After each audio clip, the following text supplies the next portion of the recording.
IT বাইরের পক্ষ থেকে সবাইকে আবারও স্বাগত ফ্রি ওয়েবসাইট তৈরির বাংলা ভিডিও টিউটোরিয়াল পর্বে।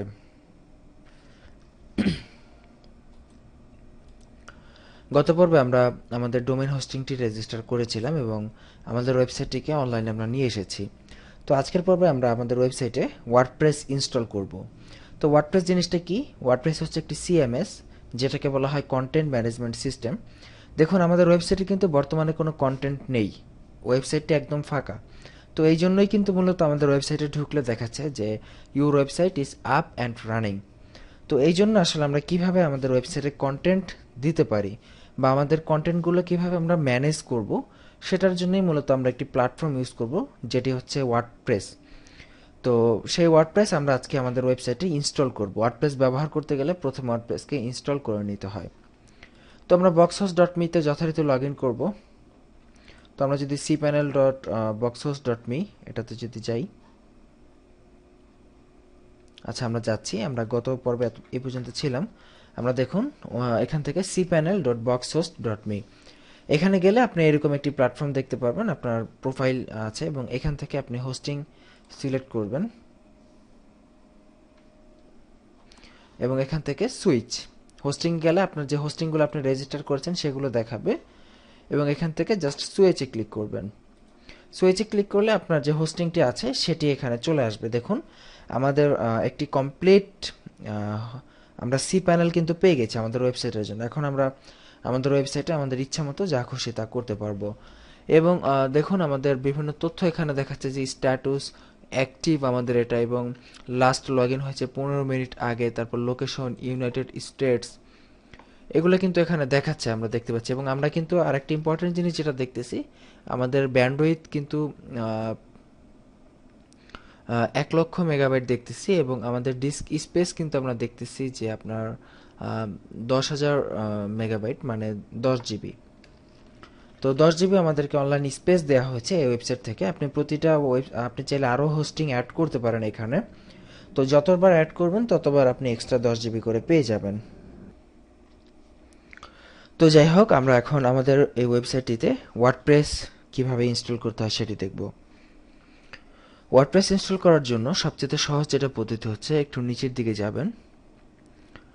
নিচের দিকে গেলে এখানে আপনি অটো ইনস্টলার নামে একটি অপশন দেখতে পারবেন। এই যে দেখুন, এই সেকশনটাতে আপনি এখানে এই ওয়েবসাইট নামক যে সেকশন আছে এইখানে আপনি অটো ইনস্টলার এই অপশনটি দেখতে পাবেন। তো এখানে আমরা ক্লিক করব অটো ইনস্টলার। এখান থেকে আমরা অটোমেটিক আমাদের ওয়েবসাইটে ওয়ার্ডপ্রেস ইনস্টল করে নেব।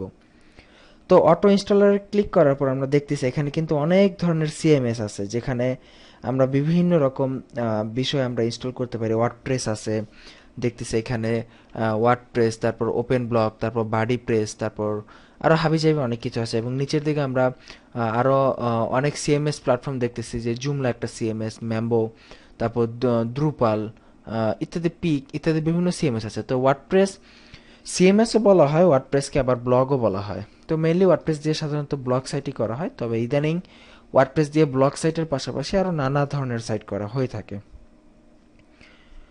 তো যাই হোক, আমরা ওয়ার্ডপ্রেস আমরা এখানে ক্লিক করছি। তো ওয়ার্ডপ্রেস এখন আমরা ইনস্টল করব। ইনস্টল করার জন্য আমাদের এখানেই থাকবে অ্যাকচুয়ালি, যে মানে আমাদের মেইন যে ডিরেক্টরি আইটিবারি টিউটোরিয়ালস.tk, এখানেই ওয়ার্ডপ্রেস ইনস্টল হবে। এবং অ্যাডমিনিস্ট্রেটিভ ইউজার নেম আমরা অ্যাডমিন ইউজ করলাম, এবং এখানে আমরা অ্যাডমিনিস্ট্রেটিভ পাসওয়ার্ড, আমরা পাসওয়ার্ড কি ইউজ করতে পারি, যেমন আমরা আইটিবারি আমরা 123 একটা পাসওয়ার্ড দিয়ে দিলাম। ইনস্টল ওয়ার্ডপ্রেস, ওকে। ওকে, দেখুন আমাদের সুন্দর হয়ে গেল যে ওয়ার্ডপ্রেস ইনস্টল করা হয়ে গেল, এবং আমরা দেখতেছি যে সফটওয়্যার ইনস্টল সাকসেসফুলি। এখানে আমরা নোটিফিকেশন দেখতেছি যে সফটওয়্যার ইনস্টল হয়ে গেছে ওয়ার্ডপ্রেস। তো মানে এখন আমাদের ওয়েবসাইটে কিন্তু আমরা ওয়ার্ডপ্রেস হয়ে গেছে। তো এখন যদি আমরা ওয়েবসাইটটা রিফ্রেশ করি, তাহলে দেখবো এখন কিন্তু আমাদের ওয়েবসাইটে কন্টেন্ট চলে এসেছে। ওয়ার্ডপ্রেসের যে ডিফল্ট কন্টেন্টগুলো সেটি কিন্তু আমরা ওয়েবসাইটে দেখতে পাচ্ছি। এটি কিন্তু এখন আর আগের মতো নেই। তো এর মধ্যে কিন্তু আমাদের দেখুন একটি সাইট কিন্তু করা হয়ে গেল খুব ইজিলি। আমরা কিন্তু জাস্ট 15 থেকে 20 মিনিটের মধ্যে একটি সাইট এভাবে কমপ্লিট করে ফেলতে পারি, বা দেখা গেছে একটু দ্রুত কাজ করলে 5 থেকে 10 মিনিটের মধ্যে একটি সাইট করা সম্ভব হয়ে যেতে পারে। আমাদের কিন্তু একটি ওয়ার্ডপ্রেস সাইট কিন্তু এখানে আমরা কিন্তু কমপ্লিট করে ফেলেছি। তো এখন এই ওয়ার্ডপ্রেস সাইটে আপনি কিভাবে এডিট করবেন, কিভাবে নতুন পোস্ট করবেন, কিভাবে বিভিন্ন ডিজাইন, বিভিন্ন থিম কিভাবে চেঞ্জ করবেন, সেগুলো আমরা দেখাবো। তো যদিও ওয়ার্ডপ্রেসের থিম ডেভেলপমেন্ট টিউটোরিয়াল রয়েছে আমাদের আইটি বাড়ির, আপনারা চাইলে সেই বাংলা ভিডিও টিউটোরিয়ালটি আমাদের itbari.com ওয়েবসাইট থেকে গিয়ে সংগ্রহ করে দেখতে পারেন। ওয়ার্ডপ্রেস সম্পর্কে যদি আরও অনেক বিস্তারিত জানতে চান তাহলে আমাদের সেই টিউটোরিয়ালটি দেখবেন। তো ভালো থাকবেন সবাই, আজ এই পর্যন্তই রইল। ইনশাল্লাহ আমরা আগামী পর্বে ওয়ার্ডপ্রেসের আরও বেশ কিছু জিনিস নিয়ে দেখব। তো তার আমন্ত্রণ জানিয়ে এখানে বিদায় নিচ্ছি।